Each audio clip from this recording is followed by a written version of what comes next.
अगर इंसान की सारी इच्छाएं पूर्ण होने लगे, सब कुछ इच्छा जो उसकी पूर्ण होने लगती है, तो वो लालच पे पड़ जाता है और लालच की वजह से वो कई गलत काम करना शुरू कर देता है। उसके अंदर कई गलत भावनाएं शुरू हो जाती हैं। ओम नमो भगवते वासुदेवाय नमः। जय श्री राधे कृष्णा दोस्तों। और आज की मेरी कहानी है एक ऐसे सन्यासी की जो एक रानी के लिए अपने प्राण तक त्यागने को तैयार हो चुका। सन्यासी तो आप जानते होंगे कैसे होते हैं। सन्यासी जिन्हें घर बार से कोई मतलब नहीं होता और वो सिर्फ लोगों को शिक्षा देते हैं, अच्छी अच्छी बातें सिखाते हैं। फिर वो कैसे एक रानी की सुंदरता पर मोहित होकर कैसे उनके लिए प्राण त्यागने के लिए चल पड़ा। चलिए आज की कहानी हम शुरू करते हैं। आज की कहानी जो शुरू होती है इस तरह से कि किसी राज्य की बात है। किसी नगर में एक सेठ रहते थे और सेठ बहुत ही साफ दिल के, बहुत ही अच्छे थे और उनके घर कई वर्ष हो चुके थे, लेकिन एक भी उनकी संतान नहीं था। समय बीत रहा था, सेठ बहुत उदास रहते थे। एक दिन उन्हें पता चलता है कि उनकी पत्नी गर्भवती है और वो तब से बहुत खुश होते हैं, भगवान का शुक्र अदा करते हैं और अपनी पत्नी का पूरा ख्याल रखने लगते हैं। धीरे धीरे वो दिन आ जाता है जब उनके घर में बच्चे की किलकारी गूंजती है और वो उनके घर एक सुंदर सा प्यारा सा बालक जन्म लेता है। उस बालक को बहुत ध्यान रखते हैं, बहुत प्रेम से रखते हैं, क्योंकि उनके घर कोई संतान नहीं था और बहुत ही मिन्नतें करने के बाद एक संतान उनके घर आता है। इसलिए उसकी बहुत ध्यान रखते हैं, सेवा सत्कार बहुत ज़्यादा उसका ख्याल रखते हैं। 12 वर्ष की आयु में ही वो उसे गुरुकुल भेज देते हैं, क्योंकि वो चाहते हैं कि मेरा बच्चा बहुत अच्छी अच्छी आदतें सीखे, उसके अंदर अच्छे गुण हो। इसलिए उसे 12 वर्ष की आयु में ही उसे भेज देते हैं गुरुकुल। इतनी छोटी उम्र में वो अपने माँ बाप को छोड़कर गुरुकुल में चला जाता है। वहाँ पर वो गुरु की खूब सेवा करता है। गुरु से वो छोटी उम्र में ही वेद ग्रंथ सबके नॉलेज ले लेता है। ये देखकर गुरु जी भी बहुत खुश होते हैं कि कोई मेरा ऐसा शिष्य है जो मेरी बातों को ध्यान से सुनता है, इसलिए उसे अपना परम शिष्य मान लेते हैं। अब वो गुरु की बहुत सेवा करता है, बहुत ज़्यादा ख्याल रखता है। कुछ दिन बाद जब वो बड़ा हो जाता है, 17 साल का जब हो जाता है, तब एक बार अपने माँ बाप से मिलने आता है। लेकिन उसे पता चलता है कि कहते हैं कि सब में एक जैसा नहीं रहता, कई न दुर्घटनाएं हो जाती हैं। वैसे प्राकृतिक आपदा के कारण उसे पता चलता है कि उसके माता पिता की मृत्यु हो गई है। अब उसके पास कोई भी नहीं है।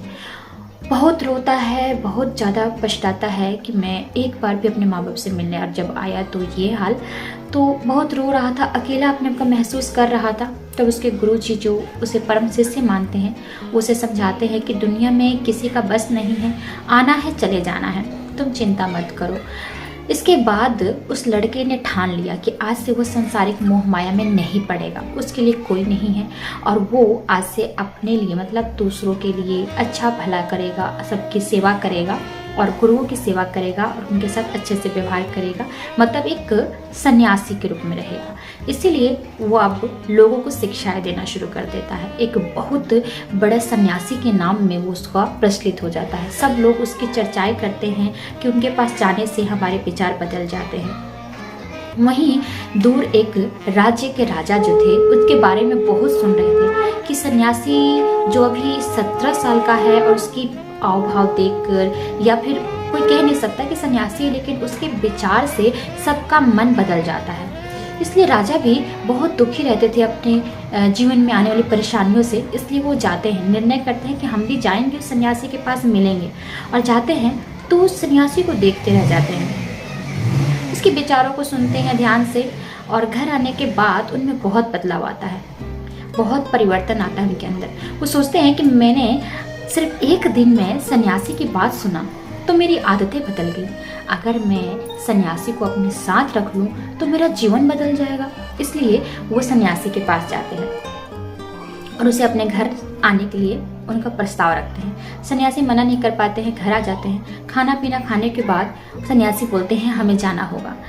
तब राजा बोलता है कि हम चाहते हैं कि आप हमारे साथ यहीं रहें, क्योंकि आपके एक दिन विचार से मेरे पूरे आदतें सुधर गई हैं। मैं चाहता हूं कि आप यहीं रहें और मेरी गलतियों को समझाते रहें। मैं आपको यहाँ रखना चाहता हूँ, सेवा करना चाहता हूँ, कृपया आप यहीं पर रहें। सन्यासी मना नहीं कर पाता है और वहीं पर रह जाता है। उसके लिए अलग से एक कुटिया बनवा देते हैं और उसके लिए दिन रात जो राजा उसकी सेवा में लगे रहते हैं और अपने काम को, कारोबार को आगे बढ़ाते हैं। इसी तरह से कई वर्ष बीत गए। अब सन्यासी का पूरा ख्याल रखा जा रहा था। एक दिन राजा को रानी के साथ कहीं काम पर जाना था, किसी दूसरे काम पर, इसलिए वो एक सेवक को उस सन्यासी के पास रख के जाते हैं कि सन्यासी का ध्यान रखना, पूरा ख्याल रखना, और वो चले जाते हैं। 3 दिन के लिए राजा गए होते हैं और 3 दिन से पहले ही सेवक जो है बीमार पड़ जाता है और चला जाता है वहाँ से अपने घर, बीमारी होने की वजह से। अब यहाँ पे सन्यासी को कोई खाना पीना नहीं पूछता है, सन्यासी भूखे प्यासे रहते हैं, कुछ कोई पूछता नहीं है। जब राजा वहाँ से आते हैं तो राजा पर बहुत क्रोधित होते हैं सन्यासी कि जब तुमने जिम्मेदारी ली थी, अगर नहीं निभाना था तो जिम्मेदारी नहीं लेना चाहिए था, क्यों लिया तुमने जिम्मेदारी। ये सुनकर राजा पूछते हैं कि क्या बात है, आप मुझे बताइए। तो बताते हैं कि तुमने कहा था कि मेरा सेवा सत्कार करेंगे यहाँ पर, लेकिन मैं 2 दिन से भूखा हूँ, कोई मुझे खाना पूछने नहीं आया। जो तुमने सेवक रखा था वो भी चला गया बीमार होने की वजह, किसी ने मुझे नहीं पूछा। तब राजा उससे माफ़ी मांगते हैं कि मुझे माफ़ कर दीजिएगा, गलती हो गई है, कोई बात नहीं, आज के बाद ऐसा नहीं होगा। फिर से राजा अपना ध्यान उसका रखते हैं। ये दोनों की बातें सुन रही थी रानी छुपकर कि कैसे सन्यासी राजा पर गुस्सा दिखा रहे हैं। क्रोध आया, मतलब एक सन्यासी को क्रोध नहीं आता है, लेकिन यहाँ से सन्यासी का जो है माइंड चेंज होने लगा था, क्रोध आ रहा था। तब रानी कुछ समझ नहीं पाती हैं कि आखिर सन्यासी होते हुए क्रोधित क्यों हुए। फिर भी उन्होंने चुप रहा, कोई बात नहीं। इसी तरह से कई दिन समय बीत गया। अब राजा को किसी काम से, व्यापार के किसी काम से दूसरे नगर जाना था। अब उन्होंने गलती नहीं करनी थी। उन्होंने सोचा कि मैं फिर से किसी सेवक को रख कर जाऊँगा तो फिर से कुछ गलती करेंगे, इसलिए उन्होंने अपनी रानी से कहा कि रानी, मैं चाहता हूँ कि आप मेरे अतिथि का पूरा सम्मान करें, उनका ध्यान रखें। रानी बोलती है आप चिंता मत करिए, आप जाइए, मैं पूरा ख्याल रखूँगी। अब रानी रोज़ अतिथि के लिए, यानी कि अपने जो सन्यासी थे उनके लिए खाना भिजवा दिया करती थी, उनका पूरा ध्यान रखवाती थी सेवक से। एक दिन रानी नहाने चली गई, जिसकी वजह से खाना जाने में देरी हो गया। अब सन्यासी को बेचैनी हो रही है कि अभी तक खाना क्यों नहीं आया। रोज़ तो आ जाता था, क्यों ना मैं जाकर देखूं कि आखिर खाना मैंने इतने लेट क्यों है। जाते हैं तो जाते जाते वो सीधे रानी के कमरे में पहुंच जाते हैं। वहाँ पर देखते क्या है, रानी के सुंदर बाल जो कमर तक लहरा रहे हैं, रानी की सुंदरता, वो आंखें और वो चलने का ढंग देखकर वो उसे देखते ही रह जाते हैं और चुपचाप फिर से अपनी कुटिया में आकर सो जाते हैं। अब उन्हें भूख प्यास नहीं लगता, वो रानी की सुंदरता पर मोहित हो गए हैं। रानी को उतना ज़्यादा देखकर परेशान हो गए थे कि मैं करूँ तो करूँ क्या, खाना पीना सब कुछ छोड़ दिया। राजा जब घर लौटते हैं तो राजा को ये बात पता चलती है कि सन्यासी ने खाना पीना छोड़ दिया है। राजा जाते हैं उनकी कुटिया में कि क्या महाराज, क्या हो गया, हमसे कुछ गलती हुई तो हमें माफ़ कर दीजिए, लेकिन आपने खाना पीना छोड़ दिया, आप इतने कमज़ोर हो गए हैं, आप ऐसा क्यों कर रहे हैं।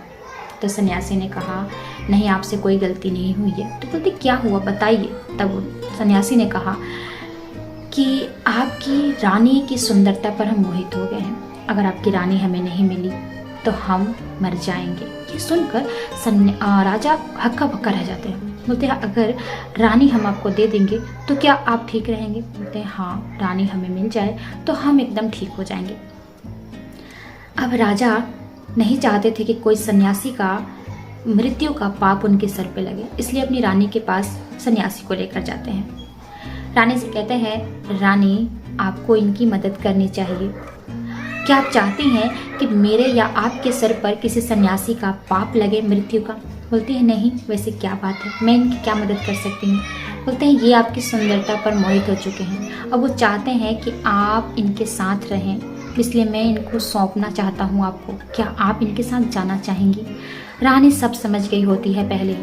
बोलती है आप चिंता मत करिए, मैं सब संभाल लूँगी, ना मेरा पतिव्रता खराब होगा और ना ही इनकी अकल जो है जाएगी।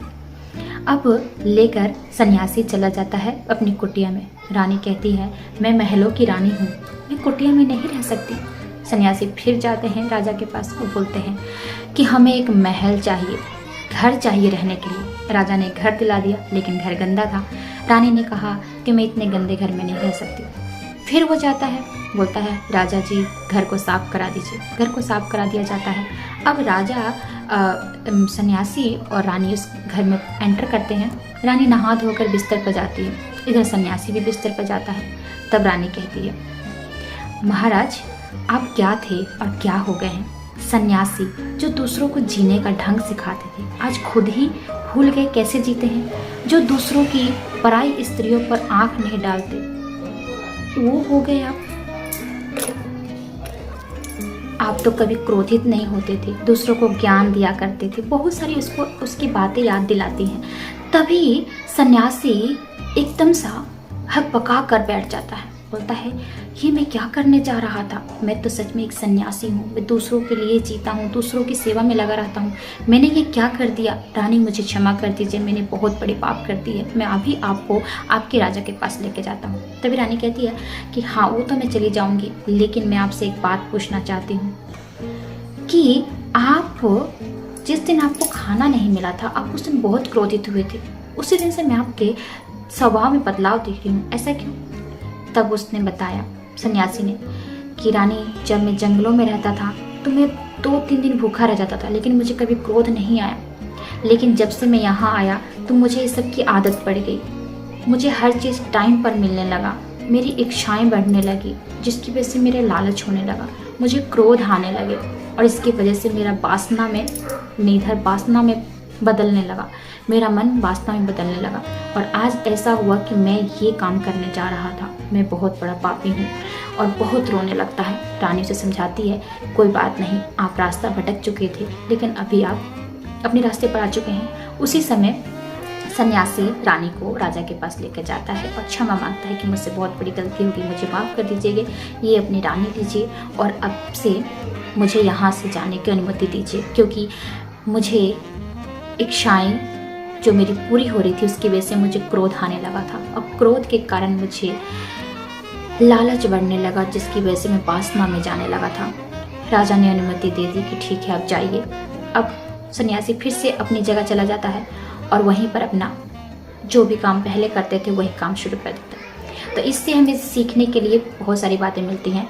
इसमें जो सन्यासी जाते समय उसने 4 बातें बताई कि क्रोध, लालच, वासना, इच्छा, इन सब से दूर रहना चाहिए, क्योंकि इंसान को क्रोध कब आता है? जब उसकी इच्छाएं पूरी नहीं होती। वो इच्छा करता है, पहले पूरा होता है, लेकिन जिस दिन उसकी कोई इच्छा पूरी नहीं होती तो क्रोध आता है, और जब इच्छाएं पूरी होने लगती है तो उसको लालच आता है। लालच के कारण ही वो किसी वासना में चला जाता है या गलत काम करने लगता है। तो उम्मीद करती हूँ आज की कहानी आप सबको पसंद आई होगी। तो ऐसे ही कहानी के लिए चैनल को सब्सक्राइब करके बेल आइकन दबा दीजिएगा। चलिए आपसे मिलते हैं अगली वीडियो में, तब तक के लिए आज्ञा दीजिए। राधे कृष्णा।